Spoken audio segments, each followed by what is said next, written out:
তোকে আল্লাহ এক জমিন থেকে আর এক জমিনে ধাক্কা দিয়া ফেলে দিবেন না, বরকত নবীজির। আদম নবী বলেন, আমি আদম নবী হওয়ার পর একটা মার্জিত ভুল করার কারণে আল্লাহ তাআলা আমার স্ত্রীর থেকে আমাকে আলাদা করে দিয়েছেন। একদিন আর দুদিন না, বছর বছর এত দূরত্ব হয়ে গেল, আমি আর আমার বিবি হাওয়াকে চিনি না। কিন্তু মুহাম্মদ নবীর বরকতে উম্মতেরা যদি ভুল করে, আল্লাহ তাআলা ওই ভুলের কারণে স্বামীদের থেকে স্ত্রীদেরকে আলাদা করবেন না। আদম নবী বলেন, 4 নাম্বার আফসোস, আমি আদম নবী হওয়ার পরেও মার্জিত ভুল করার কারণে বছর বছর পর্যন্ত আল্লাহর কাছে কান্না করেছে। এরপরও আল্লাহ ক্ষমার জন্য একটা জায়গা নির্ধারণ করে দিলেন, জাবালে রহমত। ওই পাহাড়ের চূড়ায় গিয়ে ক্ষমা চাও, বলো রব্বানা যালামনা আনফুসানা ওয়া ইল্লাম তাগফির লানা ওয়া তারহামনা লানাকুনান্না মিনাল খাসিরিন। আদম নবী আল্লাহর কাছে ক্ষমা চাইলেন ওই রহমতের পাহাড়ে গিয়ে। আদম বলেন, আদম নামে সর্বপ্রথম তুমি আমায় বানাইয়া তোমার সাথে কাহার নামটা লিখি না রাখিয়া। আল্লাহ বলেন, আমার বন্ধু মুহাম্মদ আমার সাথে জড়িত, যাহার সৃষ্টি না হইলে আসমান জমিন না হইত।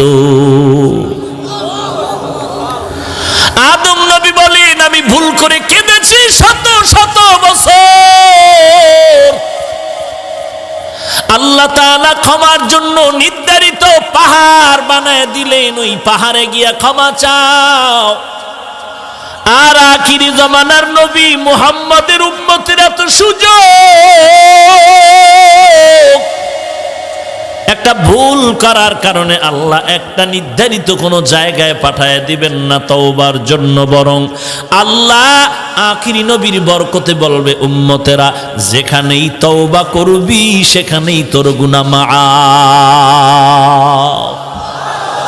ইমামুল আউয়ালিন আল আখিরিন বহরে সাদকা রাহমাতাল লিল আলামিন সাইয়্যিদুল কাউনাইন খাতমুল মুরসালিন আখির আমদ বুদ ফখরুল আউয়ালিন। আজকে বেঈমান নবীর কালেমা পড়ে মুসলমান হয়, নবীর আদর্শ দেখি। আর আমার মুসলমান নবীর উম্মত হইয়া নবীর সুন্নতের জবাই করো। নবীর আদর্শ এত সুন্দর, বেঈমানেরা দেখে দেখে নবীর আদর্শের পাগল হয়ে কালেমা পতাকায় ঢুকতেছে। আর আমার কলিজার টুকরা যুবক আমার নবীর আদর্শ জবাই করিয়া ক্রিকেটারের সাইজে চুল কেটে বান্দর হচ্ছে। তুই নবীর নিয়ে গর্ব করবি বেঈমানের সাথে? এই বেঈমান, আমরা এমন একজন নবী পেয়েছি, দুনিয়াতে যত আদর্শ দেখেছি সব আদর্শগুলো নাপাক, একমাত্র মদিনার নবীর আদর্শই হলো পাক।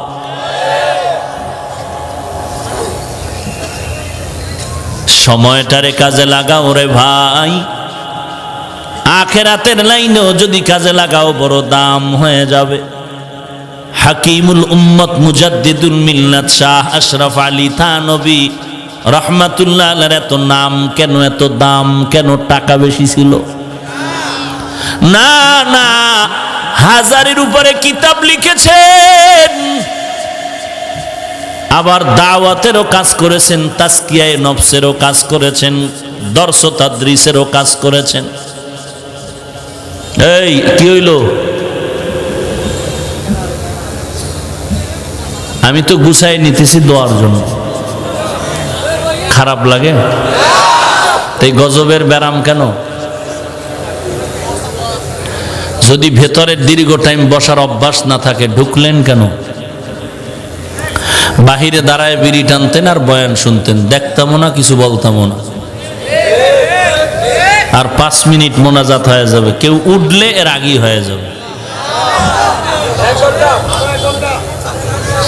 আর নমুনা তো তাই দেখা যাচ্ছে।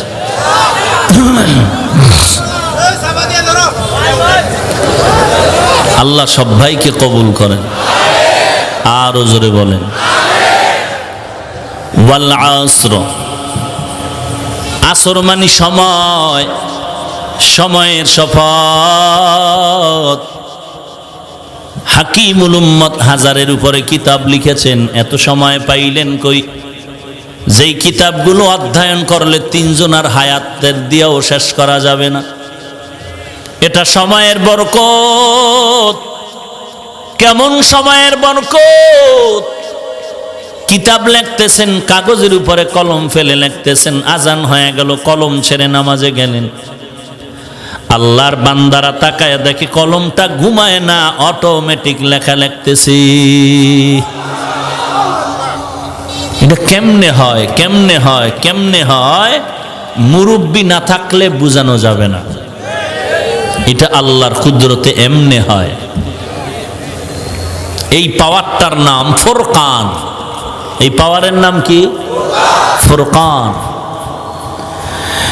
ইয়া আইয়ুহাল্লাযীনা আমানু ইন তাত্তাকুল্লাহ ইয়াজআল লাকুম ফুরকানা। তাকওয়ার উপরে চলো, আল্লাহ তোমাকে ফুরকান নামের দৌলত দান করবেন। মা মা'নাল ফুরকান হুয়া নূরুম মিন ইলাহি। আল্লাহর পক্ষ থেকে একটা নূর। এই নূরের দ্বারা কি করে? মা ফুররিকা বিহি বাইনাল হাক্কি ওয়াল বাতিল। ওই নূরের আলো দিয়া হক বাতিল নির্ণয় করে আল্লাহর তাকওয়াওয়ালা বান্দারা হকের পক্ষে আগায়া যায়। এনে নবীর আশিক উম্মতের দল সাহাবায়ে কেরামরা আমাদের থেকে আমলের দিকে কম ছিলেন না বেশি? হায় হায়, আমাদের থেকে তাদের ইলম কম না বেশি? কেমন বেশি? কোনো তুলনা নাই। এত বড় আলেম, এত বড় মুফতি, এত বড় মুহাদ্দিস সাহাবাদের থেকে আর কেউ। এরপরেও ব্যবসাও করেছেন, চাকুরিও করেছেন, জিহাদ করেছেন, আবার তাহাজ্জুদ, ইশরাক, আউয়াবিন, চাষ কোনোটা বন্ধ নাই। এত আমল, এত ইলম, এত ব্যস্ততার মাঝেও তাদের তাহাজ্জুদ বন্ধ নাই। আবার রাতের বেলা নামাজে দাঁড়ায় কান্নার আওয়াজ, কবরে একা আমি কেমনে থাকবো? এরে নবীর উম্মতের দল, এই জন্য এদের এত নাম, এত দাম। আল্লাহ বলেন সময়টারে কাজে লাগাও, দুনিয়ার লাইনও দামি হয়ে যাবে, আখিরাতের লাইনও দামি হয়ে যাবে। আসরের আর একটা অর্থ হলো আসরের নামাজ। তো অর্থ কি হবে? ওয়াল আসর শব্দের অর্থ হবে আসরের নামাজের শপথ। আসরের নামাজের শপথ কেন? বলে আল্লাহ পাক এই নামাজের মধ্যে কিছু বিশেষত্ব রেখেছেন। কোরআনের অন্য আয়াতে আল্লাহ বলেন হাফিজু আলাস সালাওয়াত ওয়াস সালাতিল উস্তা। সমস্ত নামাজের হেফাজত করো, বিশেষ করে মধ্যবর্তী নামাজ, দিন আর রাতের মাঝখানে আসরের নামাজ। সমস্ত নামাজের হেফাজত করার মধ্যে আসরও ঢুকানো আছে। আবার আল্লাহ আসরের কথা ইশারাতান আলাদা কেন বললেন? বলে আসরের নামাজটা এমন একটা নামাজ দিনের বেলার ফেরেশতারা ডিউটি শেষ করে বিদায় নেয়, রাতের বেলার ডিউটি করনেওয়ালা ফেরেশতারা ডিউটি শুরু করে। বরুড়া থানার ওসি সাহেব নতুন আসতেছেন, পুরান ওসি সাহেব বিদায় নিচ্ছেন। এমন সময় নতুন ওসি সাহেব বলেন, ভাই বরুড়ার হালাতগুলো আমাকে একটু ডায়েরি করে দেন। বলে, ভাইজান 10 জন লোকের নাম ডায়েরি করে দিলাম, এই এলাকার বড় দামি, এদের সাথে যোগাযোগ যথাযথ রাখলে হাদিয়া ভালো সময় মতো পেয়ে যাবেন। আর নিরপেক্ষতার সূত্রে কিছু যদি জানতে চান, বরুড়া কেন্দ্রীয় মসজিদের খতিব থেকে জেনে নিবেন। পুরান ওসি যা বলে গেল, নতুন ওসি এসে তা মূল্যায়নের সাথে ওই অনুযায়ী ফলো করে আগাচ্ছে। বিদায়বেলা দিনের ফেরেশতারা বলে, আসরের নামাজের মধ্যে যেই মানুষগুলো দাঁড়ানো আছে, আমরা রিপোর্ট দিলাম এদের মতো ভালো মানুষ জমিনে নাই। রাতের ফেরেশতা ডিউটির শুরুতে লিখে দেয়, ওরাও ভালো বলেছে, আমরাও বলে দিলাম এরা ভালো মানুষ।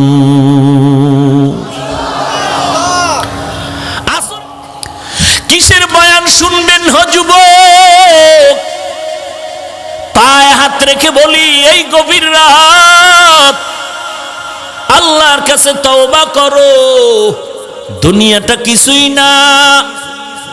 একটু ঘুমের গলে বালিশে মাথা লাগায় চিন্তা করিও, এমন একটা আমল কি জীবনে করতে পেরেছ আল্লাহর কাছে পেশ করলে আল্লাহ মাফ করে দিবে? এমন একটা আমল জীবনে করছো নি বলো? এই যুবক, একটা আমল তোমার মন বলে যে এটা আল্লাহর কাছে বললে আমার মাফ করে দিবে, এমন একটা আমল করছো কিনা? যদি করে না থাকো তওবা করো। তুমি করবা কি করে? সারা দিন যদি লেখাপড়ার ফাঁকে ফেসবুকে হাটহাজারীরে নিয়ে গালি দাও, চরমনাইরে নিয়ে গালি দাও, দেওবন্দিরে নিয়ে গালি দাও, কওমিরে নিয়ে গালি দাও, তাবলীগ নিয়ে গালি দাও, তো হবে কেমনে? কপাল তো আরো পুড়তেছে। যারা চরমনাইয়ের বিরুদ্ধে কথা বলে, জিকিরের বিরুদ্ধে কথা বলে, যারা তাবলীগের বিরুদ্ধে কথা বলে, আল্লাহওয়ালা পীর মাশায়েখের হক্কানীদের বিরুদ্ধে কথা বলে, যারা কওমি দেওবন্দির বিরুদ্ধে কথা বলে, তারা ভণ্ড, তারা বাতিল। কোন দলিল নাই, এটাই দলিল। জিকিরের বিরুদ্ধে কথা বলাই দলিল, সে বাতিল। ভাইরা আমার, আল্লাহর কাছে তওবা করো। গীবত শিকায়াত থেকে হাতকে বাঁচাও, জবানকে বাঁচাও, নজরকে বাঁচাও। গুনাহ করে করে জীবনটারে নষ্ট করেছো। কোথায় কোন দিন কি পরিমাণ গুনাহ করেছো আব্বা আম্মা ভাই বোন কেউ জানে না, আল্লাহ জানেননি। আল্লাহ কয়, আমি জানার পরেও তোর জন্য রাগ করে পানি বন্ধ করি নাই, বাতাস বন্ধ করি নাই, বরং আমি ডাকি তওবা কর। আমি আল্লাহ তোর জিন্দেগীর তওবার বিনিময়ে সব গুনাহ মাফ করে দিব। এ যুবক ভাই, আপনার মতো আমার মতো বহু যুবক নামাজি দাড়িওয়ালা স্কুল কলেজে পড়ে আছে না নাই? কোটি টাকার ব্যবসা করে, হারাম খায় না, অভাব নাই। এরা আবার পুলিশ বিডিআরের চাকরি করে, অভাব নাই। কৃষি কাজ করে, ড্রাইভারি করে, নামাজ বাদ দেয় না, দাড়ি কাটে না, অভাব নাই। তুমি কেন পারবা না? আল্লাহর কাছে তওবা করো, আল্লাহ তুমি মাফ করে দাও। এই ময়দান থেকে খালি হাতে ফিরতে চাই না। আজকে থেকে গুনাহ করব না, নামাজ ছাড়ব না, মা বাবাকে কষ্ট দিব না, আল্লাহর নবীর তরিকার বাহিরে চলব না। তওবা করার জন্য যদি দিলটা তৈরি হয়, মুনাফিকি যদি না থাকে, খাঁটি তওবার নিয়তে দুটো হাত আল্লাহকে দেখায়া দাও। আয় আল্লাহ সবার হাত কবুল করে নেন। আয় আল্লাহ তওবা কবুল করে নেন। তওবার উপরে মজবুত হয়ে চলার তৌফিক দান করেন, আমিন। আলহামদুলিল্লাহি রাব্বিল আলামিন, ওয়াসসালাতু ওয়াসসালামু আলা সাইয়্যিদিল আমবিয়া ওয়াল মুরসালিন ওয়া আলা আলিহি ওয়া আসহাবিহি আজমাইন। ইয়া আরহামার রাহিমিন, ইয়া আরহামার রাহিমিন, ইয়া আরহামার রাহিমিন। রব্বিরহামহুমা কামা রব্বায়ানি সগীরা। আল্লাহুম্মা ইন্না নাসআলুকা রিযাকা ওয়াল জান্নাহ। আল্লাহুম্মা ইন্না নাউযু বিকা মিন সাখাতিকা ওয়ান নার। ও দয়ার মালিক, দুদিন ব্যাপী মাহফিলের শেষ দোয়ায় আমরা হাত তুলেছি। অনেক ওলামায়ে কেরাম, সাদা দাড়িওয়ালা হাজী সাহেব, মুরব্বীরা হাত তুলেছেন। অনেক যুবক ভাই, ছাত্র ভাই, ব্যবসায়ী, চাকরিজীবী, শ্রমিকরা হাত তুলেছেন। আয় আল্লাহ, পর্দার আড়ালের কত মা বোনেরা হাত তুলেছেন। মেহেরবানি করে সকলের জিন্দেগীর সব গুনাহগুলো মাফ করে দেন আল্লাহ। মাহফিল আপনি কবুল করে নেন, আয়োজনকারীদের কবুল করে নেন, সহযোগিতাকারীদের কবুল করে